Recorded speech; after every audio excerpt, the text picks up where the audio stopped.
Lately, Miss Slay, Yes. you have had you've had a good number of sellers who are not divorced, but are divorcing. Yes, I have. Go through the process of selling. Yeah. And recently, we won't tell anybody's last name, but you had two of them that had the exact same last name. Yes. In both cases, it seems like it is the wife who is driving the divorce. This is not a comment of that's good or bad. I'm just kind of setting things up. And so how do you make sure that when you're working with people who have opposing interests right then and now, they have the same interest to get the home sold, but sometimes the soon-to-be ex-husband would be like, well, no, I just rather this not happen because then we won't have to get a divorce.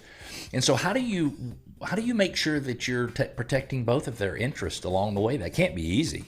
It actually is easy. It is? It is, because I have some rules that I just live by in these situations. Okay, well, now that makes sense. So Yes. would it be easy for everybody? No. Okay. I've worked with quite a few divorcing couples Yeah. in And then my you career. learned. And I learned. And I also went through a divorce. I sold a house and went through my own divorce. And I can remember some of the struggles that happened. So the first rule is you have to have empathy for everyone. Mm-hmm.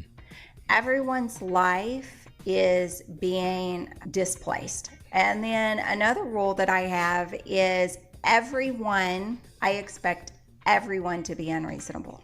So I'm not surprised. I just, because it's now, not a reasonable time. Do you think when they're being unreasonable that they're sort of purposefully being unreasonable, meaning they know they're being unreasonable? Or do you think in many cases they're just trying to fight for their interest in the situation? I don't find that most people are purposefully Okay. being unreasonable. Okay. I think they they think they're being reasonable. I think they think they're being reasonable, Okay. and they're looking for control in a time where Ooh, where they have everything is none. out of control. Wow. That makes sense. It's just sad. Yeah. And so I expect them to want very unreasonable control. Future and past bring so much security.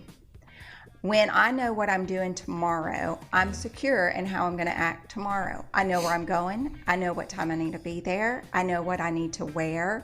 So when you think about that on an elementary level, how much security we have.